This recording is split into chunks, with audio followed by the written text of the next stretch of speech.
Para comenzar nuestro servicio, poniéndonos en pie, me gusta comenzar con unos versículos, and I like to start with a couple of Bible scripture. If you'll open your Bibles to Proverbs 19:20, Proverbios 19:20.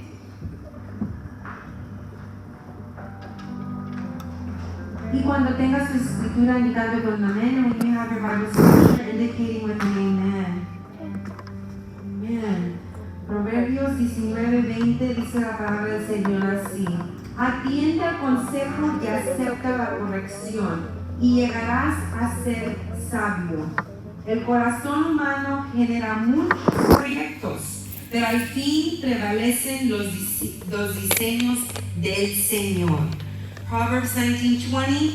Listen to advice and accept instruction, and in the end you will be wise. Many are the plans in a man's heart, but it is the Lord's purpose that prevails. Amen. And as we're standing, we're going to pray for the service to begin. Y así como estamos en pie, vamos a comenzar con una oración para comenzar nuestro servicio, inclinando sus rostros, bowing your heads in prayer at this time. Dear Heavenly Father, we thank you this morning. We thank you for giving us the opportunity to be in your house, Father God, for being here to worship and praise your name, Father. We thank you for the opportunity you've given us, dear Lord, till now. We thank you for everything that you've given us and everything that you've allowed, Father, in this place. We ask you to be with us as we go on through this service. Be with the person that's going to bring the word to us, Father God. We ask you to be with the ones who are on their way to this service as well. Those who are traveling at this time, Father God, we ask you to be with them as they reach their destination. That you may touch our hearts this morning, and you are in the midst of us, Father God. Your Holy Spirit is here, that it may speak to us, to our hearts, to our minds. Open them, dear Lord, for you. We ask you all of this in Jesus' name we pray, and we all say, Amen. Buenos días, Dios le bendiga esta mañana. Good morning, this morning. God bless you this morning. And I'm going to ask you to just praise the Lord with us this morning, amen. Me gustaría alabar al Señor esta mañana. Traemos un canto, ¿verdad?, que es nuevo para la congregación. Pero si usted no lo sabe, no sé si lo tengamos en la pantalla. Pero es especialmente en inglés. Pero habla de la grandeza del Señor, amen. Porque Él está sentado en el trono, amen. This song speaks of the greatness of God, amen, and who He is. He is the God that is sitting on the throne, amen. And I want to start this service with this worship mode, with this atmosphere of worship. And I want to ask you, just close your eyes, listen to the words, meditate in the song, and when you're ready to sing it with all of you, amen. And it goes like this, it says,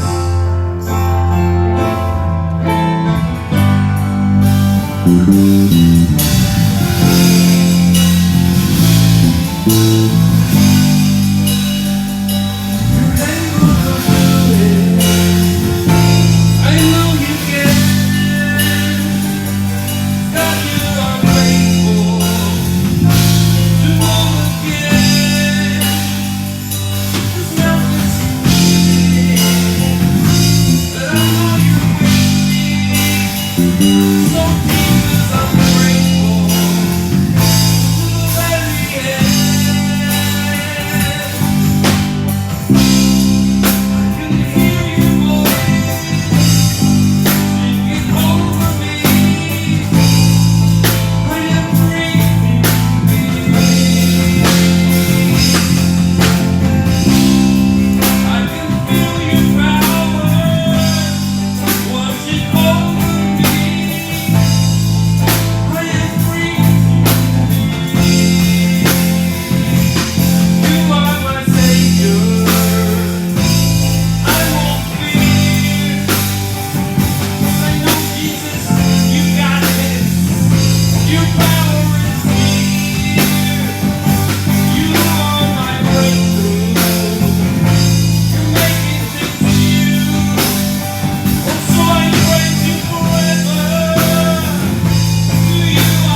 you're worthy of it all. Come on, sing in the song. Because you're worthy of it all.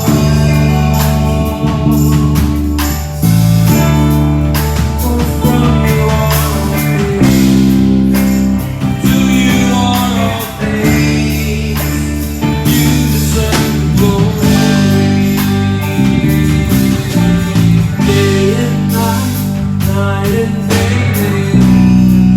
around me. Day and night, night and day, around. Day and night, night and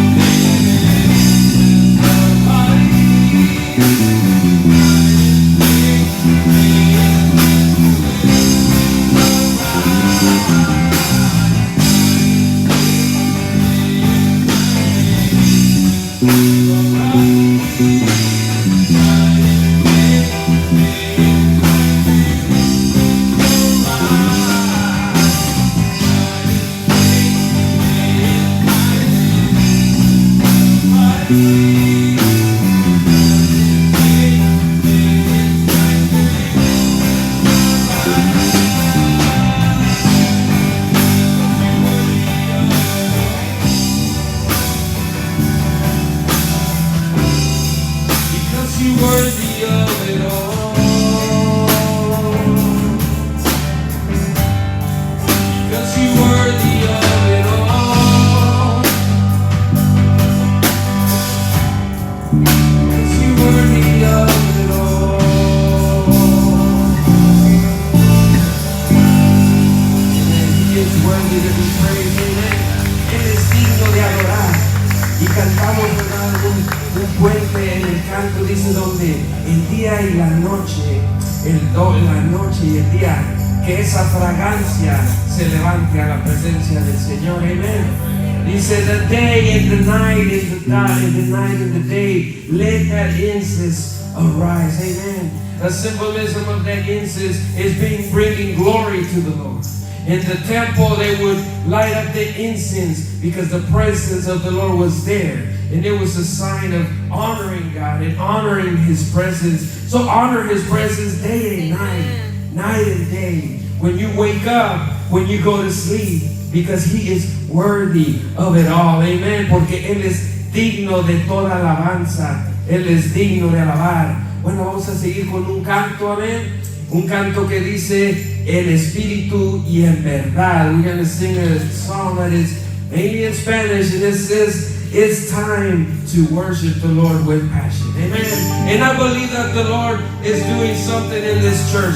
Amen. I believe the Lord is doing something in this world today, that He is stirring up that ground, that He's stirring up that spirituality, that He's stirring up His presence because He's making people seek Him. And the song says, it is time to worship with passion. Amen. Not just receiving the song, receiving the music. We're not here as professionals for you to see us. We're here to help you sing unto the Lord. We're here to help you worship the Lord. Dice el canto, es tiempo de adorar con pasión. Y yo creo que este canto es cierto porque Dios está haciendo grandes cosas en este templo. Amén. En nuestras iglesias. Dios está haciendo cosas grandes en el mundo porque está removiendo esa tierra, está removiendo esa pasión entre los cristianos por el Señor, porque Jesús viene pronto. And He's doing that because He's around the corner and He's asking us, it is time for you to worship with that passion and let my justice and my love just overflow onto you. Es tiempo de adorar con pasión. Es tiempo de justicia es tiempo de adorar con pasión. Es tiempo de justicia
God. Amen.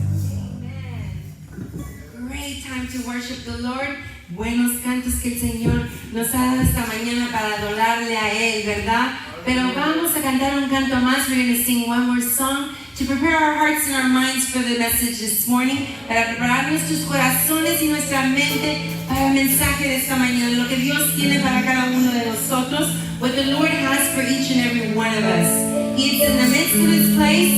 Él está aquí y lo quiere nada más entrar a su corazón. He wants to come into your heart. And those who are watching at home, just continue praising and worshiping with us. Los que están viendo por casa, pues continúe alabando al Señor con nosotros en esta mañana. Vamos a cantar todos juntos este canto. Let's sing together this song to prepare for the message this morning, para prepararnos para el mensaje de esta mañana. Algo está cayendo aquí.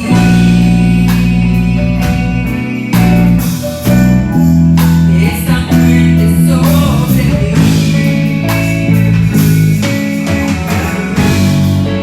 Mis manos levantaré.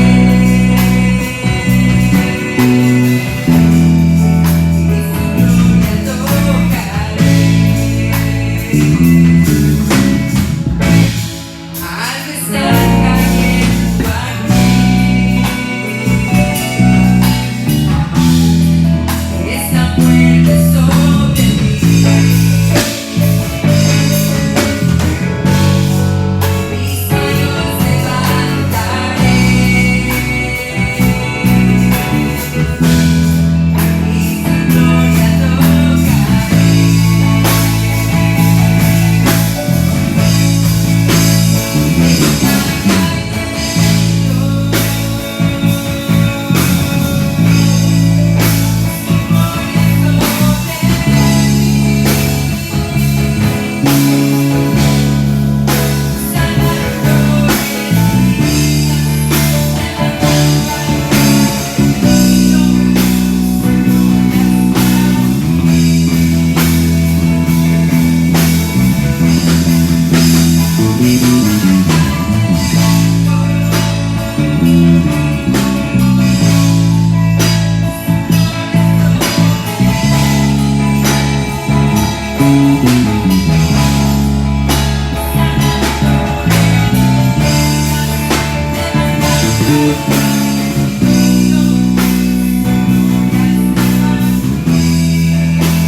I feel the presence in this place.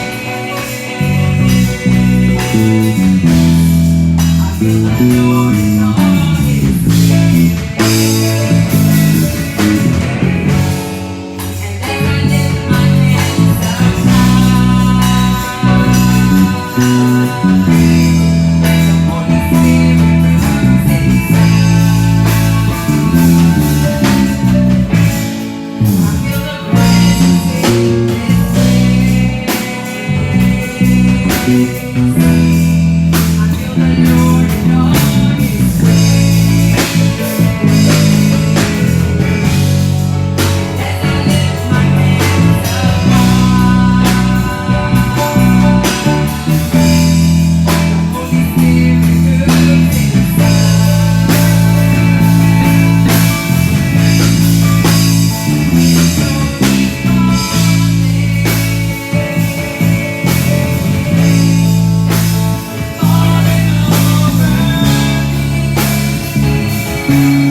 give us the word. Y ahora con nosotros nuestro hermano Arangua para darnos la palabra en esta mañana.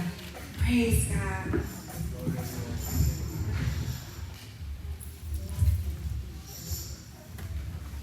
God bless you this morning. Dios le bendiga esta mañana.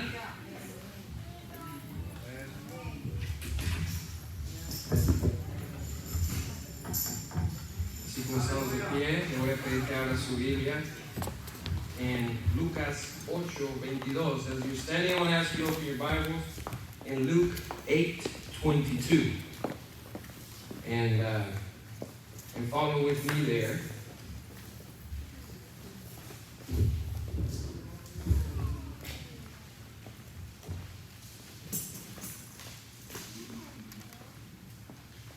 Doy gracias a nuestros hermanos que me permitieron estar aquí esta mañana, ¿verdad? Y traer este mensaje, la palabra del Señor. I thank the Lord for letting me come in and bring this message this morning. And what I want to speak about today is God in the middle of the storm. Amen? I'm going to step down real quick to turn this down.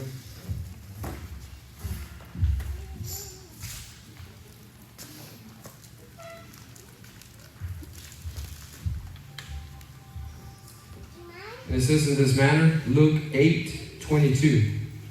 One day Jesus said to the disciples, "Let's go over to the other side of the lake." So they got into a boat and set out. As they sailed, he fell asleep. A squall came down on the lake so that the boat was being swamped, and they were in great danger. Verse 24. The disciples went and woke him, saying, Master, Master, we're going to drown. He got up and rebuked the wind and the raging waters. The storm subsided, and all was calm. Jesus says in red letters, "Where is your faith?" He asked his disciples. In fear and amazement, they asked one another, "Who is this? He commands even the winds and the water, and they obey him." Dice en San Lucas 8:22, aconteció un día que dentro de una barca con sus discípulos, entró en una barca con sus discípulos y les dijo, pasemos al otro lado del lago, y partieron. Pero mientras navegaban, él se durmió y se desencadenó una tempestad de viento en el lago, y se enegaban y peligraban, y vinieron a él y le despertaron diciendo, Maestro, Maestro, que perecemos. Despertando él, reprendió al viento y a las olas, y cesaron, y se hizo bonanza. Y les dijo, ¿dónde está vuestra fe? Y atemorizados se maravillaban y se decían unos a otros, ¿quién es este que aún los vientos y a las aguas manda y le obedecen? Amén. ¿Quién es este que hasta los vientos obedecen? Le voy a pedir a mi papá que está aquí esta mañana si puede poner este mensaje en las manos del Señor. Gracias, Señor, esta mañana te damos la honra y la gloria por todas tus bendiciones y por permitirnos estar aquí en este lugar. Te pido, Señor, con nuestro entendimiento, bendiga a cada hermano que está aquí, Señor. Tu palabra, Señor, sea depositada en nuestros corazones, en nuestra vida, Padre, para ponerla en práctica, para que sea una bendición. Te pido por el predicador, portador de la palabra. Mira, Señor, que somos insuficientes, sé con él, bendícelo, guárdelo, úngelo, Señor, en el nombre poderoso de Cristo Jesús. Amén. Amen. Pueden sentarse, you may be seated. And as I was studying for last week's message, God had put two titles in my heart on some things that caught my attention and I wanted to speak about. And the other title was The Perfect Conditions, and I was going to speak about a storm. But as I was reading the scripture that I wanted to use, the Holy Spirit led me to move in a different direction. So I titled it, God is in the Middle of the Storm.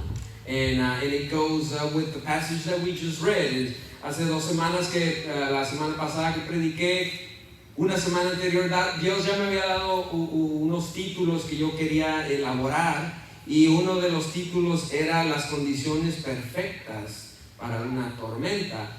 pero leyendo la palabra, Dios a veces en ocasiones te revela quizás otra palabra que Él tiene lista para su pueblo, y Dios me movió de esta manera con este versículo, y es la razón que titulo mi mensaje esta mañana: Dios en medio de la tormenta. Y conocemos, ¿verdad?, cantos que hablan de la tormenta, y sabemos en lo que estamos hablando cuando hablamos sobre una tormenta. Quizás no hablamos sobre un huracán o una tormenta de lluvia, aires, sí podemos hablar de ello, pero estamos relacionando lo que una tormenta puede ser en nuestra vida, y lo que puede ser en nuestro trabajo, lo que puede ser en nuestra enfermedad. Podemos tener una tormenta diaria en nuestra enfermedad, en nuestra vida, quizás muerte en nuestra familia, en nuestras finanzas podemos ver que tenemos tormentas, en el trabajo, emocionalmente podemos tener tormentas, y cómo no, el coronavirus es otra tormenta que nos atormenta a todos como el mundo entero. As we read the scripture, I titled the message "In the Middle of the Storm," and we can relate the storm not only as it being a hurricane, as being a weather condition, as being rain and wind. Yes, we know that that is a storm, but we can relate the damage of those storms that brings into our lives, in our daily lives, that affect us daily. It could be in our life, it could be through sickness. We can experience a storm through a death in the family. We can experience a storm through our finances. We experience storms at work. You know, emotionally, we go through so many emotions. We experience storms through our emotions. And most of all, the one that we're experiencing worldwide, which is the COVID-19. It is a big storm that has come to the world to shake the world from its roots. The coming of God, the Bible says that God will shake the earth from its roots. And I believe that we are living in a time of storm, just like the disciples were in this boat with Jesus, living a time of a storm that caught their attention. Sometimes these storms catches our attentions. It will catch our attention, but we concentrate on the storm. Amen. Muchas veces pasamos estas tormentas y lo que está pasando en el mundo entero, una tormenta que viene siendo este virus mundial, que viene a remover la tierra desde sus raíces. Y la palabra dice que Dios puede mover la tierra desde sus raíces, porque sabemos que Jesús viene pronto. Jesús está a la vuelta y nos está atrayendo nuestra atención. Cuando un huracán o una tormenta pasa, cuando una tormenta pasa en nuestras vidas, atrae nuestra atención. Si eres en el trabajo, nos molesta en el trabajo o nos afecta en el trabajo, afecta nuestra emoción. Cuando leemos Lucas 8:22, Jesús acaba de tener un largo día de trabajo, predicando, sanando enfermos, hablando parábolas, explicando las parábolas. Está cansado. Dios se hizo hombre a venir en la tierra. Jesús estaba cansado. El Hijo de Dios, en su forma humana, se cansó, que dice la Biblia que Él durmió. Pienso yo, como humanos, mucho trabajo nos cansa, ¿verdad? Nos cansa, y podemos ver que Él estaba en la ciudad haciendo los milagros, hablando, predicando, las multitudes. Dice que les dijo a los discípulos: vamos, quiero ir al otro lado del lago. La Biblia habla del lago, pero es una palabra que se puede trasladar al mar de Galilea, ¿correcto? El mar de Galilea, que puede ser una laguna, como si dijéramos el Colorado Creek. Podemos decir que es un lake, pero es un lake tan grande que si se viene un viento fuerte puede crear olas, aunque no sea el mar. Este se llama el mar de Galilea. El Señor quería ir al otro lado del mar de Galilea y le dijo a los discípulos que se subieran a la barca, pero él estaba cansado y fue y durmió. Y dice el pasaje que empezaron a navegar y vinieron fuertes vientos. And as we read Luke 8:22, Jesus had just had a very long day in the city.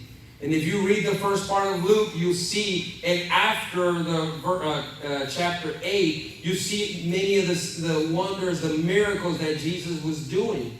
Right before this passage, he was tired. He had been preaching to the multitudes. He had been performing miracles. So Jesus came as a human form. God, his son, Jesus, came into the world as a man.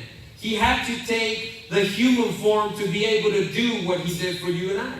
He had to die on that cross as a human so that he could bear your sins, my sins. So he could feel the pain for your sins and my sins. So he could feel that torture for your sins and my sins. So he had to be human. So I believe that he was tired and he got on the boat and he fell asleep.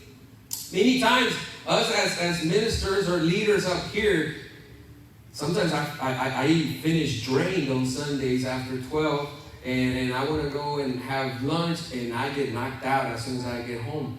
Because you do go through that stress, you go through that work that wipes you out, it gets you tired.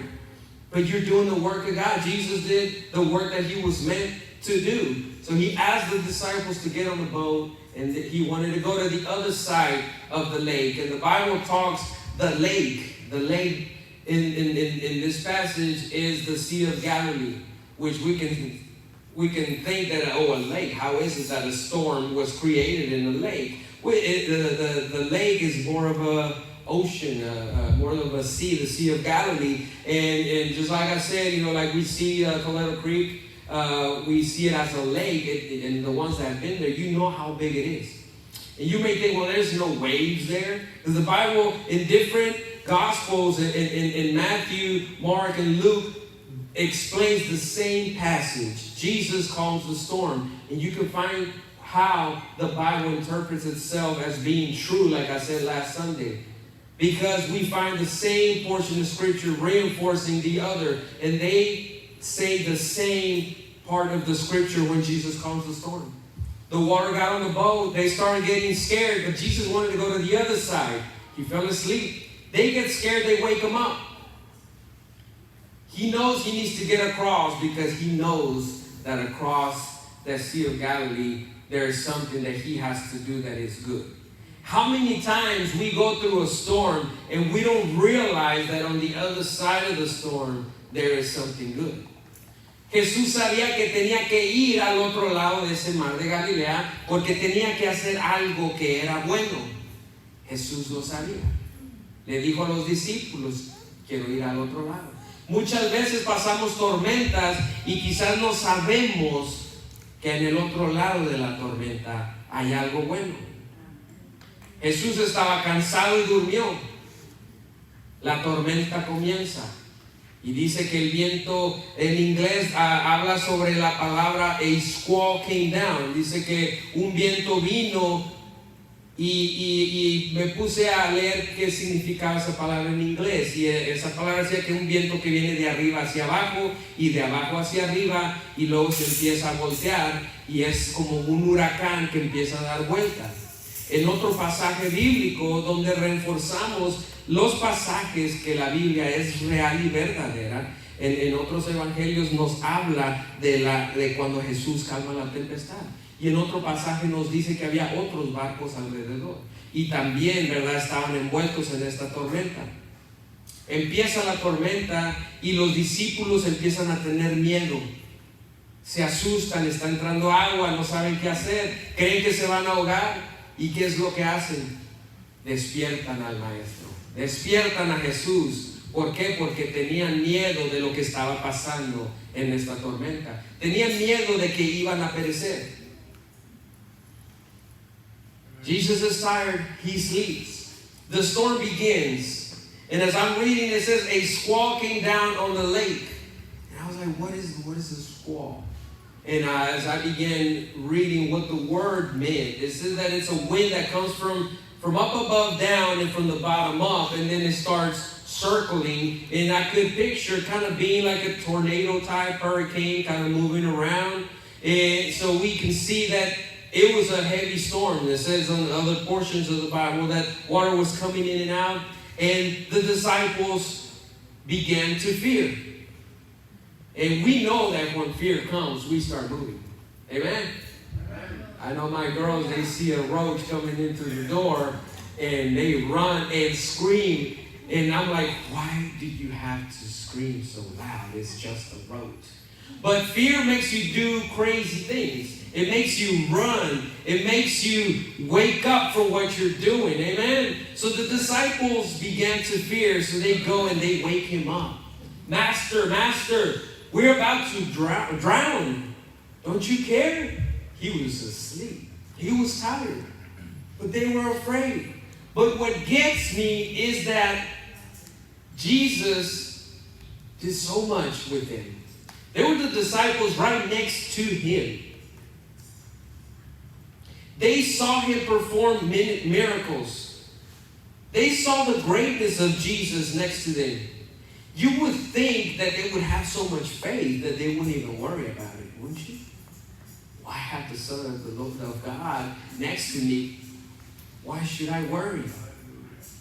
But in their humanity, it became evident that they had more faith of the destruction that the storm would do to that ship than the man that was there with him. And at times we don't see that. We concentrate on how big that storm is, how intense the storm is, that we forget who is with us and who we are with. Just like the disciples failed to acknowledge and understand the person of Jesus had just performed miracles. Right before this is when the woman touched the clothing of Jesus and she was healed. They saw that. But yet, they were still scared. Why? Because the human part of us comes through. Los discípulos pasaron suficiente tiempo con Jesús para reconocer que Él era Jesús. Podían ver los milagros que Él hacía. Y usted puede pensar que siendo los discípulos al lado de Jesús deberían de tener tanta fe por todo lo que habían visto y todo lo que habían escuchado. Pero la humanidad en ellos se representó cuando esta tormenta llegó. Así nosotros cuando llegan tormentas a nuestra vida podemos asustarnos. A veces mis niñas cuando miran, ¿verdad?, un animalito que viene por el piso, gritan y se asustan porque el miedo te hace hacer cosas sin pensar. Y humanamente los discípulos es evidente que su fe quizás estuvo más en la destrucción que la tormenta podía hacer, que tener la fe en el Jesús que podía salvarlos. Si ellos pudieran haber reconocido, hey, deja que pase lo que pase, Dios está en control. Como decíamos esta mañana en el canto, Dios tiene el poder, Él me puede salvar. Pero humanamente ellos pasaron por la tormenta y les dio miedo, así como nosotros pasamos por ella. Jesús les estaba enseñando, caminó con ellos. Ellos sabían quién Él era, pero no pudieron reconocer porque su fe les dio miedo de la tormenta. Amen. Jesus had taught them. He was teaching them over and over. He had walked with them. They had walked with Him. They knew who He was. But their faith needed to be stronger. And at times we teach our children, to pray before we eat. Amen? And we may say the little prayer that came to mind, God is great, God is good. Let us thank Him for our food. Amen? And we teach them that when they're little, because it's an easy, simple prayer. I know my wife did. But sometimes events like this, like these storms, make us re-examine, is God great? Is God good? Is God truly great? Could He not have prevented this disaster? Could He not prevented COVID-19? Could He not prevented not having the death of my loved ones? Could He not prevented the sickness? my financial status, the storm that I'm going through, could He not prevent it? If God is great, God is good, He is truly God, could He not prevent it? Could God not prevented that storm when He knew where Jesus knew where He was going, and the disciples knew where they were going? The disciples could have said, well, Jesus is taking us over there. Why couldn't He prevent that storm? He could have. And there's many commentaries that have different positions. One of the commentaries is that maybe Jesus knew. Maybe God knew the storm was coming, and He wanted the disciples to understand where they should have their faith. A veces enseñamos a nuestros hijos, por ejemplo, cuando orar por la comida. Dios es bueno, bueno es Dios, y le agradezco, le doy gracias por lo que voy a comer. Y muchas veces reexaminamos lo que acabamos de decir. ¿Es Dios bueno? ¿Es Dios asombroso? ¿De veras es bueno Dios? ¿Qué no podría Dios prevenir este desastre? ¿Qué no podría Dios prevenir este virus? ¿Qué no podría Dios prevenir la muerte de mi ser querido? ¿Qué no podría Dios prevenir mi enfermedad? Mis finanzas están mal. ¿Qué no podía haber prevenido el Señor lo que estoy pasando estos días? Los discípulos quizás podían haber dicho, ¿qué no había podido prevenir Dios Jesús esta tormenta? Y a veces nos preguntamos, Señor, ¿por qué estoy pasando esta tormenta? Y nos preguntamos, ¿qué no podías parar esta tormenta, Señor? Pero sabemos que Dios nos dice en su palabra que Él está en control. Y Él tiene todo el poder de hacer y deshacer. Y hay comentarios que hablan, Jesús podía haber parado esta tormenta. Sabía Jesús que esta tormenta venía, pero quería enseñarles una vez más a sus discípulos la fe que ellos deberían de tener. Otro comentarista dice, sería que Dios tenía un plan, iba a hacer algo bueno en el otro lugar, que el enemigo vino y dio esta tormenta porque sabía que lo que Dios iba a hacer era bueno y trató de hacer un mal. Some commentaries say that yes, Jesus let the storm happen because He wanted the disciples to know about their faith, because Jesus woke up and said, do you still have no faith? Don't you know what you have seen? Have you not trusted what I've been doing? Have you not walked with me? Do you still have no faith? Other commentaries say that God was about to do something good. Jesus wanted to go to the other side of the sea to perform something good, and the enemy knew, and he threw that stone around that boat so that maybe that something good wouldn't happen. At that time, Jesus wakes up and tells them, do you still have no faith? Dios se levanta y les dice, hombres de poca fe, ¿no tienen fe? Jesús se levanta y le dice a los vientos que se paren, y lo obedece.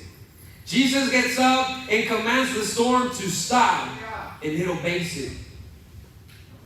Because He is the Almighty, He is the All-Powerful. And the disciples get scared again. They were scared of the storm, and now they're scared again of, who is this that tells the winds to stop, and they obey Him? What are they missing here? Were they not walking with Jesus? The Bible says that what we bound on earth, we bound in heaven, and we unleash in heaven, it unleashes on earth. We have the power to do that.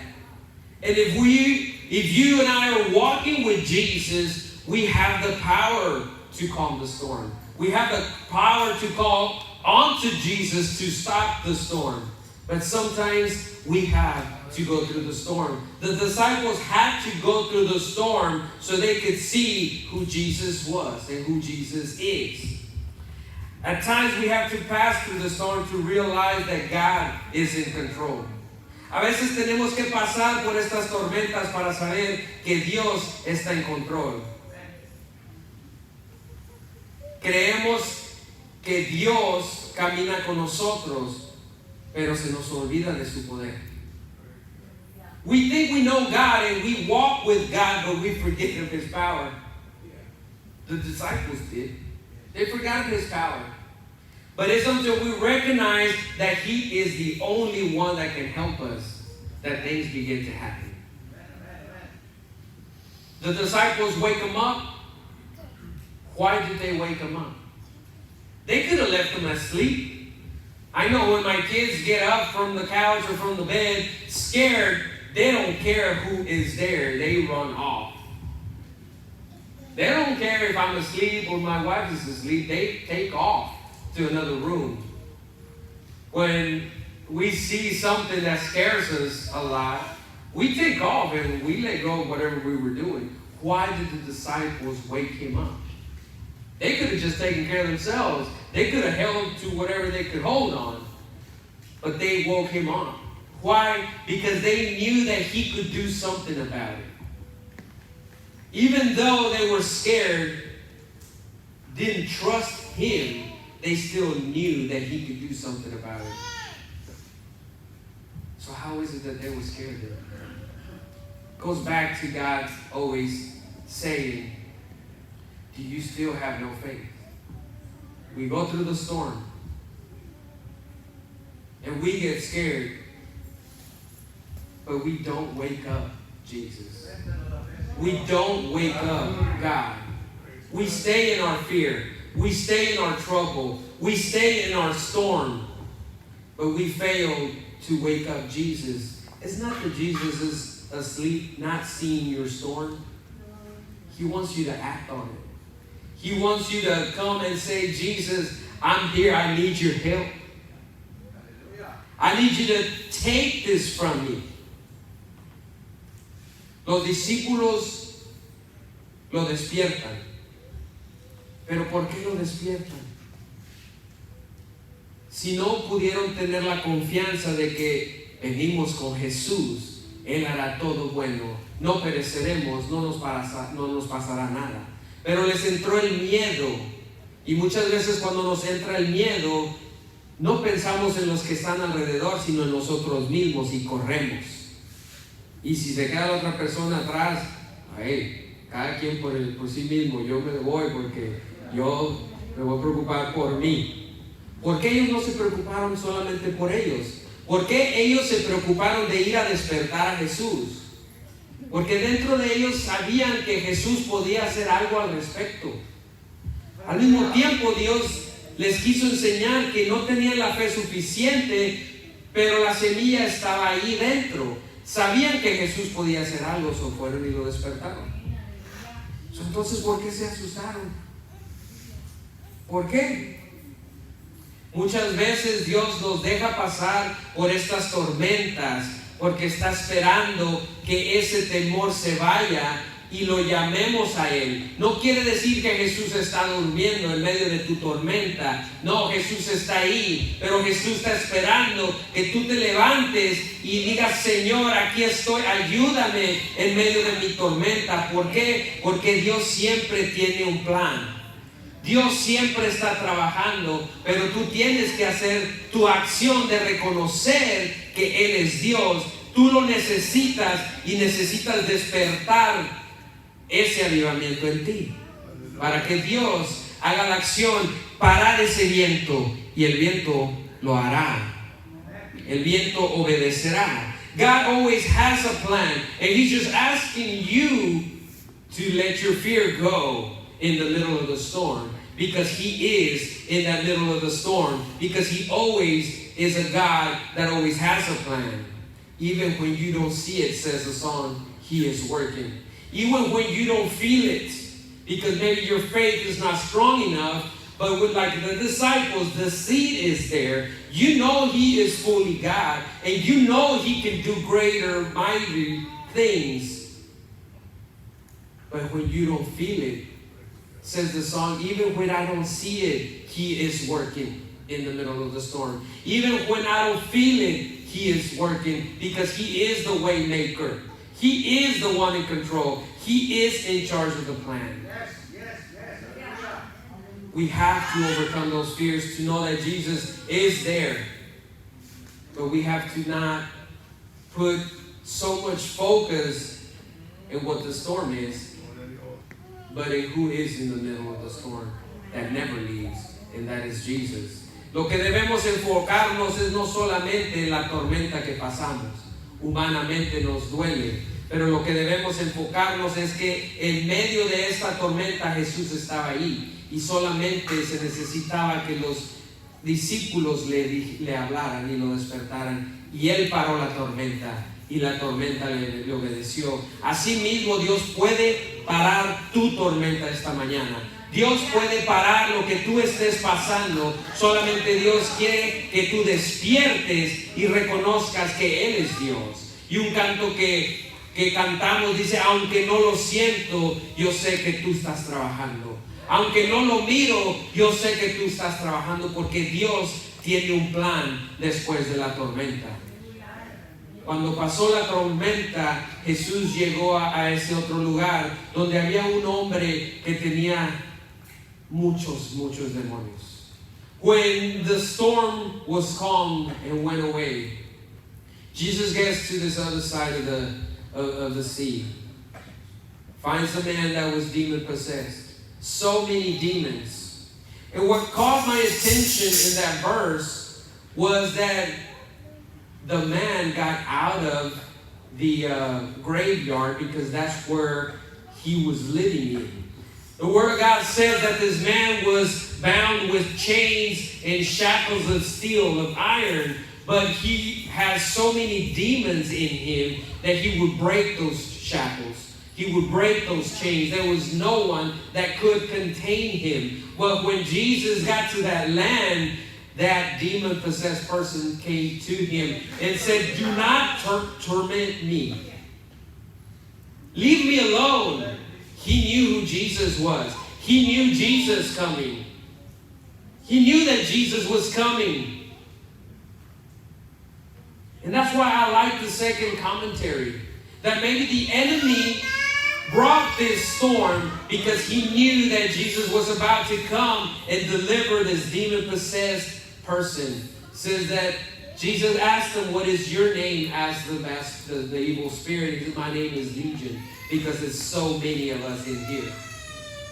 Dice que Jesús llegó ahí y este hombre endemoniado que vivía en el panteón estaba con cadenas y tenía los brazaletes de fierro para contenerlo, pero era tanta su fuerza que nadie lo podía contener. Él podía quebrar sus cadenas. Pero lo que me atrajo a mí en la palabra es de que cuando Jesús llegó a esa tierra, Él salió del panteón y sabía quién era Jesús, sabía quién venía, y le dice, Señor, no me atormentes, déjame en paz. Y me gusta uno de los comentarios que leí, que dice que quizás esa tormenta era porque el enemigo sabía que Jesús venía a hacer algo bueno, y esa tormenta tenía que pasar para poner miedo. Ellos podrían haberse regresado y no ir a hacer lo que Jesús iba a hacer.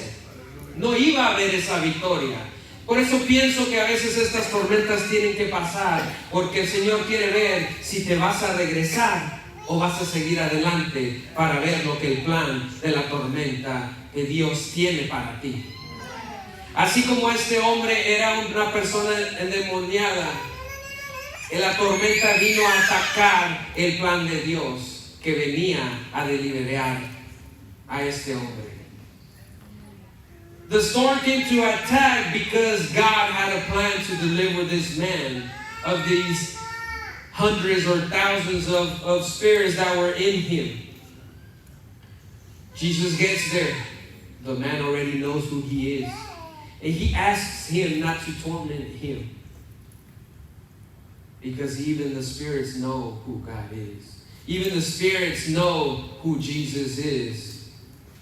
Was the storm just a deviant's plan so that Jesus didn't go and do what he was meant to do? Is your storm maybe a deviance to where you're going to deviate from God's plan? Is your storm strong enough to deviate you from God's plan? ¿Es acaso tu tormenta algo que te va a desviar del plan de Dios para tu vida?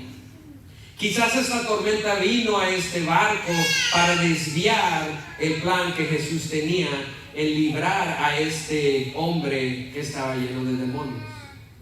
En medio de la tormenta es aún más cuando debemos de buscar al Señor. It is in the middle of the storm where we should seek and desire Jesus in our heart and desire that heaven that God is offering to us. Yes, we suffer, but we got to understand that God never intended for me to live forever on earth. His intention was for you and I to live with Him in heaven. Usted debe de saber que vamos a sufrir. Pase lo que pase, vamos a sufrir. Y sepa que Dios nunca intentó que viviéramos en este mundo por siempre, sino que viviéramos con Él por siempre. Amén. Cuando usted empieza a poner su mirada en el Señor, es cuando usted sabrá que sus tormentas ya no son tormentas, sino son los planes de Dios para levantarte, para hacerte más fuerte y más grande. When you realize that the longing of your heart is to seek heaven, is when you know that the storms are just here to pass. They're only to be making you greater. Yes, we're going to suffer. Yes, we're going to hurt. But we have to look forward to after the storm, to be with the Creator. We may not understand God's plan or His purpose for the events that we go through, the storms that we are living in today. But it doesn't mean that He doesn't have a plan or a purpose for your life. Quizás no entendemos los planes de Dios, los eventos, tormentas que pasan en nuestras vidas, pero no significa que Dios no tiene un plan. La realidad es que debemos de poner nuestra confianza en Él. The reality is we need to put our comfort in Him. And as followers of Christ, nothing will ever touch us, says the Word of God. Nothing will ever touch us that God has not designed. And whatever He has designed for us are good, is good for His glory. In Amos 4:6, it tells us that God sends calamity so that we might repent and turn to God. And I'm going to finish with this. En Amós 4:6 habla de las calamidades que nos suceden, que son solamente para arrepentirnos en el Señor. Y es lo que Dios quiere decirnos esta noche. Quizás estamos pasando por tormentas. Quizás estamos pasando por cosas físicas, por necesidades físicas, por pruebas financieras, económicas. Pero quiero decirle que aunque pasemos por ello, es un momento donde podemos arrepentirnos. Es un momento donde podemos regresarnos al Señor. We may be going through physical needs, financial needs, economic needs, but I can tell you that God has a plan. And it is a chance that we can turn back to God. Sometimes we go through these calamities because we need to turn back to God. Our deepest need should be to be made right with the Lord. Our deepest need is to be saved in the middle of the storm. In the middle of the storm, to believe the Lord Jesus Christ can turn us from our sin, and we will be able to withstand any storm until Jesus comes again. God shows your mercy by turning our hearts to Him. Dios nos enseña su gracia cuando nos volvemos a Él. En medio de la tormenta, te digo esta noche, y nos ponemos de pie esta mañana, disculpe. Nos ponemos de pie y le damos gracias a Dios esta mañana por su gracia. Porque en medio de la tormenta, Dios es siempre fiel. Porque en medio de la tormenta hace que nuestros corazones se vuelvan a Él. Así como los discípulos entraron en miedo, pero su corazón pudo decir que Jesús era el único que los podía salvar. Yo te digo esta mañana, en medio de la tormenta, vuelve tu corazón a Él. I tell you this morning, in the middle of your storm, know that Jesus is there. So turn your heart to Him. Because all these things could happen to us anytime. Cualquier cosa de estas puede pasarnos en cualquier día, en cualquier momento. Podríamos decir, Dios líbrame de esta tormenta. Pero quizás lo que debemos de decir es, Señor, de esta tormenta hazme más fuerte.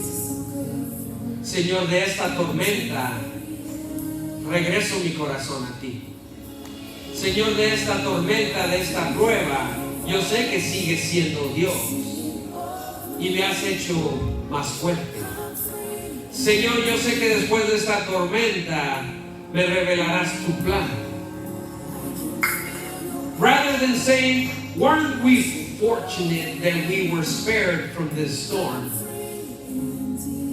Not rather say, God, thank you because of the storm that I'm going through. I can acknowledge that you are God, that you are in the middle, that you are in control, that I know that when I pass this storm, you will be there.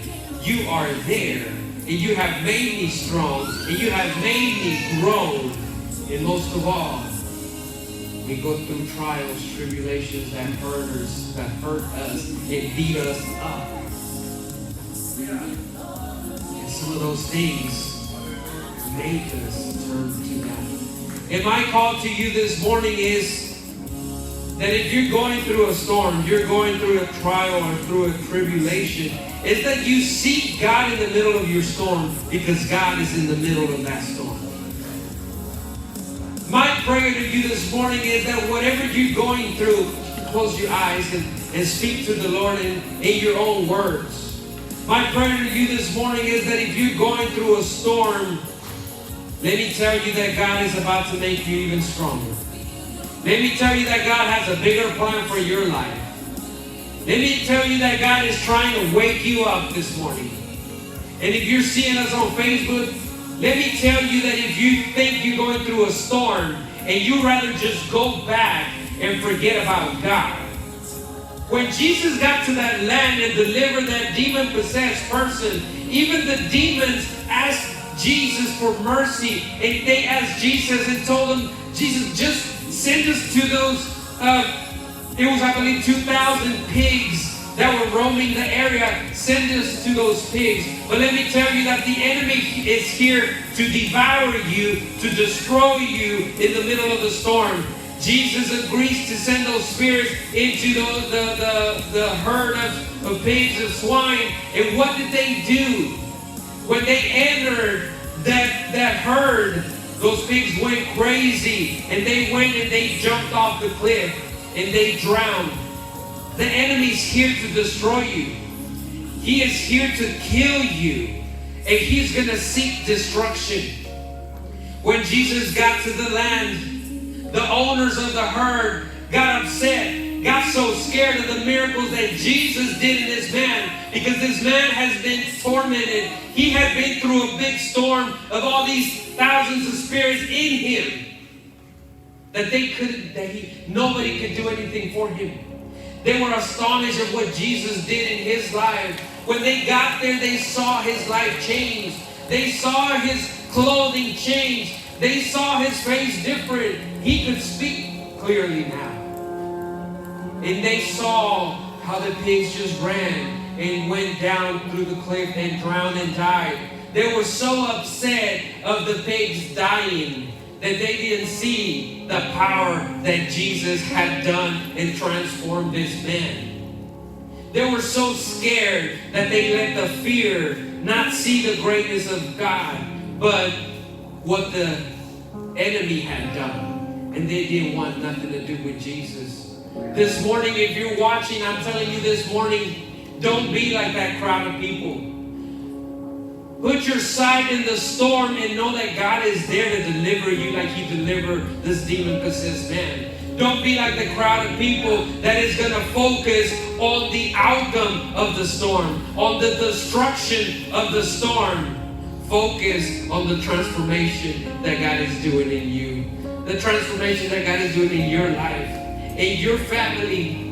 And I'm not telling you that it's easy. I'm not telling you that it's going to be easy. It's not supposed to be easy. When you worship God in spirit and truth, when you give your life to the Lord in spirit and truth, it's not going to be a bunch of roses. It's going to be like these people. They're going to see the bad and not the good. The demon-possessed man wanted to go back with Jesus because he knew that transformation he had. He wanted to walk with Him. But you know what Jesus said? He said, no, stay here. Because I want you to be the witness of my power and glory to others. So I tell you this morning, you may be going through a storm. And God says, stay where you are and speak of my goodness. Even through the destruction that the storm is bringing, and people are going to ban me from the schools, from the government, you speak of my greatness to whoever is listening. El Señor libera a este hombre y los espíritus entran a estos puercos. Los puercos caen y se tiran al precipicio, locos, porque el enemigo cuando entra está listo para matar y destruir y devorar. Y eso es lo que el enemigo quiere hacer en tu vida, en tu tormenta. Cuando tú estás enfocado en que esta tormenta te está destruyendo, Dios transformó a este hombre y te dice esta mañana, así como el pueblo se asustó y se enfocó en que estos puercos se tiraron del precipicio y se murieron, ellos no quisieron nada con Jesús y le dijeron que se fuera. Este hombre quería seguir a Jesús, pero Jesús le dice, quédate y testifica de lo que he hecho en tu vida. Jesús te dice esta mañana, a pesar de que está pasando esta tormenta en tu vida, no te enfoques en la destrucción de tu tormenta. No te enfoques en el dolor de tu tormenta, sino testifica en lo que Dios está haciendo en tu tormenta y en lo que Dios está haciendo en tu vida. Amén. Si usted adora al Señor y usted dice, Señor, cierre sus ojos. Vengo a ti esta mañana. Y te digo que en medio de mi tormenta, Señor, yo regreso mi corazón hacia ti. Hazme una criatura nueva. Esos espíritus que han estado atormentándome, échalos fuera, Señor, y que se vayan lejos de mí. Y que yo pueda dar tu gloria, tu testimonio, a aquel que puede ver en mí quién eres tú, Señor. We ask you, Jesus, this morning, that through this storm, you are making me a better person. That through this storm, I acknowledge you that I need to turn my life around. I need to turn my heart to you, Jesus. And that I may not focus through the destruction of the storm that is going in my life, but that I can focus on the great things that you're doing in me so that I may testify unto others. And the others can see the testimony of who you are in the middle of the storm. Speak to the Lord. I encourage you throughout the week. Don't wait to Sunday morning. Seek Him, because the judgment day is coming. And God is turning and removing all these storms just to make you wake up, to make your heart alive. And I believe this church is going through a transformation that you got to get on the boat and you got to wake up, and you got to wake up that Jesus in you. I believe that is happening. Yo pienso y siento que esta iglesia está siendo removida y transformada. Y quiere Dios que te subas a esa barca como los discípulos y que ese miedo se vaya y que tú despiertes a ese Jesús que está aquí, que está en tu vida, que quizás lo tienes dormido. Amén. Despiértalo, es lo que yo te digo esta mañana. Que ese Jesús se despierte en ti. Y terminamos esta transmisión. And we finish this Facebook Live. And I want to ask Sister Veronica to continue to keep me in your prayers. I want you to keep Hermana Coronado in your prayers. Sister Rachel, Brother Jerry. They're all going through big storms. And all the other, Brother Amado still as well. And the people that are in sickness today, whatever storm they're going through, I ask you to keep us in prayer. And the leadership of the church, keep us in prayer because the attack is real, especially when changes are coming. Amen. God bless you.